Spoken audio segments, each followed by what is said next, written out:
Hello बच्चों, तो चलिए इस प्रश्न को पढ़ते हैं। रेखा की दिक् कोज्जाएं बताओ जो 4-x/2 बराबर y+3/2 बराबर z+2/1 के समांतर है।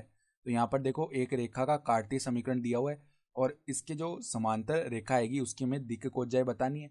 तो प्रश्न में आगे बढ़ने से पहले इस प्रश्न से संबंधित जो मुख्य अवधारणा है उसकी हम चर्चा कर लेते हैं। तो देखो, मुख्य अवधारणा, यदि यदि किसी रेखा यदि किसी रेखा के दिक् अनुपात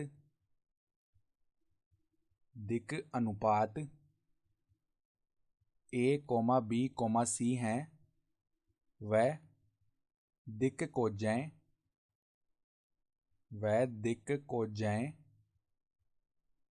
L, M, N हैं।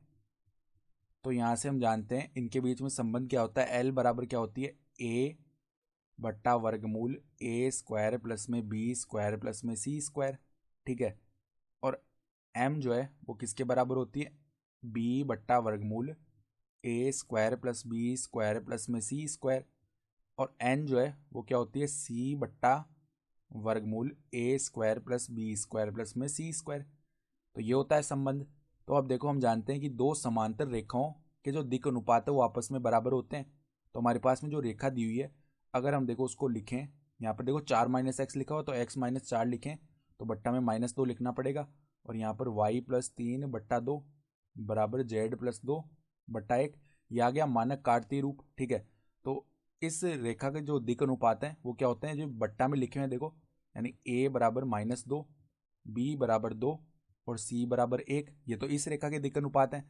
अब हमारे पास में जो समांतर रेखा आएगी जिसकी दिक् कोज्जाएं हमें बतानी है, उसके दिक् अनुपात भी यही आएंगे, क्योंकि दो समांतर रेखाओं के दिक् अनुपात बराबर होते हैं।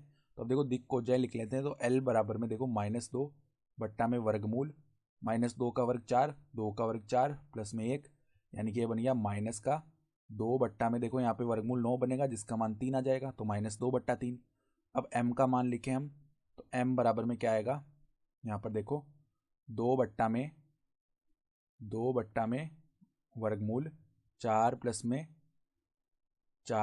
1, तो ये भी कितना आ जाएगा, 2/3 आ जाएगा।